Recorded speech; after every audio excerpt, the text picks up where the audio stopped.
के साथ साथ प्लान और नॉन प्लान एक्सपेंडिचर को अलग अलग जो डिस्टिंक्शन था उसको समाप्त करना, ताकि हम बेटर किटी का उपयोग कर सकें। हमारे अश्विनी जी बैठे हुए हैं। रेल बजट को एसिमिलेट करना और भारत की आर्थिक जगत को एक साथ कैसे देश के लिए डेवलप किया जा सकता है उसको करना। आप भी जानते हैं, हम भी जानते हैं कि हमारी इकॉनमी 10th से छलांग लगा करके 5th पर पहुंच गई, और अब जो इंटरनेशनल मॉनेटरी फंड का जो अब नया डेटा आ रहा है वो हमको 4थे स्थान पर ला रहा है, और हम 4थे स्थान की तरफ हम अग्रसर हुए हैं। और हम कंसेक्यूटिव 4th स्ट्रेट में हम अपने ग्रोइंग इकोनॉमी में इस ईयर भी हम सबसे आगे हैं। और उसी तरीके से हम देखें फास्टेस्ट ग्रोइंग इकोनॉमी के रूप में हमारा 4था साल लगातार चल रहा है। Per capita income has increased by 67%. Foreign exchange reserves has increased by 135%. Exports at the record of to the US dollars is 825 billion. Gross FDI rise is 106%. Taxpayers का बेस बहुत इंक्रीज हुआ है, वो 127%. और उसी तरीके से ग्रॉस डायरेक्ट टैक्स कलेक्शन ये भी 238% का इंक्रीज हुआ है।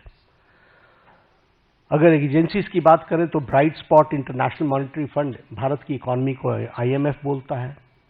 वर्ल्ड बैंक हमारे को fastest growing economy, major economy in the world कहता है। और वर्ल्ड इकोनॉमिक फोरम हमको वो कहता है कि India is all set for as a primary engine of the global economic growth in 2025 and 26. यानी सारी विपरीत परिस्थिति में भारत की इकोनॉमी सुदृढ़ और सक्षम तरीके से आगे बढ़ रही है, ये हमको ध्यान में रखना चाहिए। जब हम रिस्पॉन्सिव गवर्नमेंट की बात करते हैं तो प्रोएक्टिव डिसीजंस एक नहीं अनेकों हुए, और राहत के काम में तो हम प्रधानमंत्री मोदी जी कभी पीछे नहीं रहे। फिर चाहे बात ऑपरेशन गंगा की हो और सिटीजन्स को यूक्रेन से लाने की बात हो, प्रोएक्टिव होकर के किसी और देश ने अपने सिटीजन्स की चिंता नहीं की, लेकिन इंडिया ने, और इंडिया ही नहीं, इंडियंस के साथ साथ, इंडियन फ्लैग के साथ साथ कई दूसरे देश के लोग भी यूक्रेन से बाहर आए। तो यह एक पॉजिटिव नोट के साथ, उसी तरीके से हमारे वंदे भारत मिशन जिसमें 67 लाख को लोगों को कोविड के दौरान भारत वापस, स्वदेश भारत वापस लाने का काम हुआ है।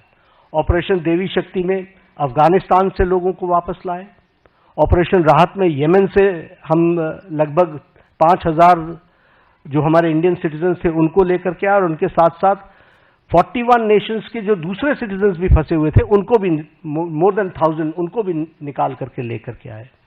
ऑपरेशन मैत्री में नेपाल में हम अर्थक्वेक में सबसे आगे रहे। We were the first to reach and land in Kathmandu, और हम लोगों ने राहत कार्य किया। और अगर मैं ऑपरेशन वैक्सीन मैत्री की बात करूं तो ये बार बार मैं याद दिलाना चाहता हूं कि मोर देन 150 कंट्रीज में हमने वैक्सीन को पहुंचाया, और हमने कोशिश की कम से कम 48 कंट्रीज को तो फ्री वैक्सीन दी गई है, और ये वैक्सीन मैत्री में भी हम प्रोएक्टिव रहे। कोविड मैनेजमेंट पर मैं जरूर बोलना चाहूंगा, क्योंकि जब मैं रिस्पॉन्सिबल और रिस्पॉन्सिव गवर्नमेंट की बात करता हूं, देखिए ये पेंडेमिक सारी दुनिया के लिए आया था। ये पेंडेमिक इस शताब्दी का सबसे बड़ा पेंडेमिक रहा, और इस पेंडेमिक में विभिन्न कंट्रीज ने अपने अपने तरीके से रिस्पॉन्ड किया, क्योंकि इसके रिस्पॉन्ड करने का कोई तरीका नहीं था। सबने अपने अपने तरीके से रिस्पॉन्ड किया। लेकिन जो मोदी जी के नेतृत्व में भारत ने जिस तरीके से कोविड को रिस्पॉन्ड किया, किसी कंट्री ने नहीं किया। और किसी कंट्री, हर एक जगह कोविड की लड़ाई सरकार ने लड़ी। भारत में मोदी जी ने कोविड की लड़ाई जनता के साथ मिलकर के लड़ा।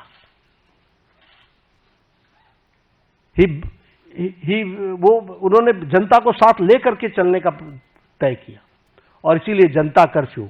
दूसरे देशों में लॉकडाउन के खिलाफ आंदोलन हो गए, वैक्सीनेशन न लेने के आंदोलन चले, लेकिन भारत अकेला देश है जिसने 220 crore double dose free of cost लगा करके world's largest and the fastest vaccination program हुआ है। तो आप बताइए कि ये रिस्पॉन्सिबिलिटी और रिस्पॉन्सिव सरकार का किस तरीके से उसको पूरा करने का प्रयास हुआ है, ये मैं कोविड के बारे में जरूर बताना चाहूँगा। पिछले दशक में हमने समाज के सभी वर्गों की चिंता की है, फिर चाहे वो हमारे शेड्यूल कास्ट भाई हैं, फिर चाहे वो हमारे ओबीसी भाई हैं, फिर चाहे वो हमारे ट्राइबल भाई हैं, सबकी हमने चिंता की है। उनके लिए हर एक के लिए अलग अलग नीतियां, अलग अलग कार्यक्रम, स्कॉलरशिप्स इस तरीके से देने का काम भारत सरकार ने किया है। अब यहाँ पर मैं स्कीम्स गिनाना शुरू करूँगा तो एक घड़ी लग जाएगी, लेकिन all schemes dedicated to SC, ST और हमारे ओबीसी भाई, इनके लिए चिंता की गई। उसी तरीके से महिलाओं के लिए विशेष करके ध्यान दे करके विमेन लेड गवर्नमेंट, विमेन को आगे रख करके बढ़ाने का काम करना, यह काम भी हमारी सरकार ने बखूबी किया है। और जब हम ये विमेन की बात करते हैं, फिर हेल्थ के सेक्टर में आप ले लीजिए, right from conception to delivery, फिर डिलीवरी के बाद vaccination, all programs have been taken by government of India, all programs. उसी तरीके से मैटरनिटी लीव, उसको 12 से 26 वीक्स तक बढ़ाना विथ सैलरी, विथ पेमेंट, और उसके साथ साथ बच्चे पैदा होने पर उनको मातृवंदना में योजना के साथ फाइनेंशियली सपोर्ट करना, ये सारी चीजें बताती है। और उसी तरीके से अगर हम देखें तो महिलाओं को, फिर चाहे आपने देखा इसरो में भी जब तस्वीर आई, जब चंद्रयान पे उतरा था, तो सबसे ज्यादा आपको वहां पर साइंटिस्ट महिलाएं दिखी थी।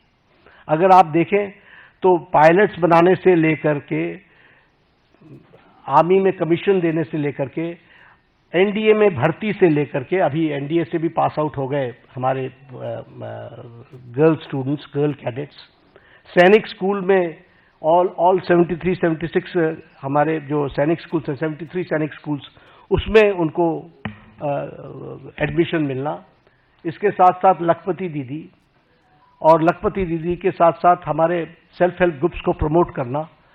तो समाज के जो वर्ग जिनको थ्रस्ट देना चाहिए था, वो थ्रस्ट देने का काम 11 साल में हुआ है। एससी, एसटी, ओबीसी और हमारे महिला वर्ग को की मेन स्ट्रीमिंग करने का काम हुआ है।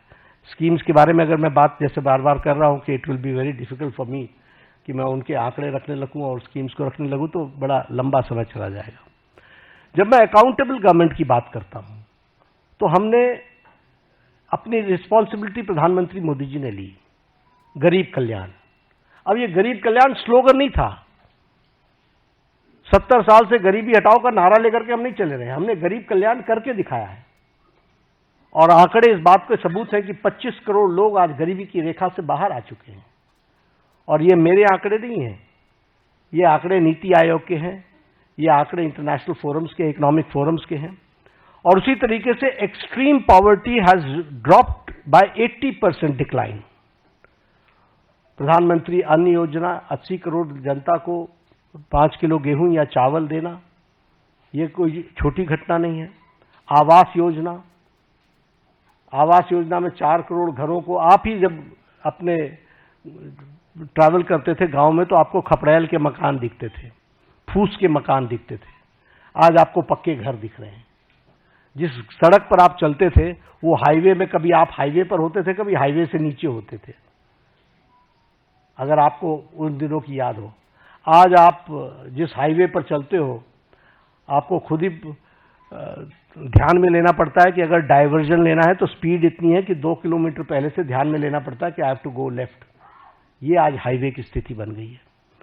और इसी तरीके से अगर हम देखें, जैसे कहा 4 करोड़ मकान बने हैं और 3 करोड़ ये अगले 5 साल में और बनने हैं, उसका भी सैंक्शन हो चुका है। उसी तरीके से उज्ज्वला योजना, 100% इलेक्ट्रिफिकेशन, और 100% इलेक्ट्रिफिकेशन के साथ साथ जल जीवन मिशन, और जल जीवन मिशन में 300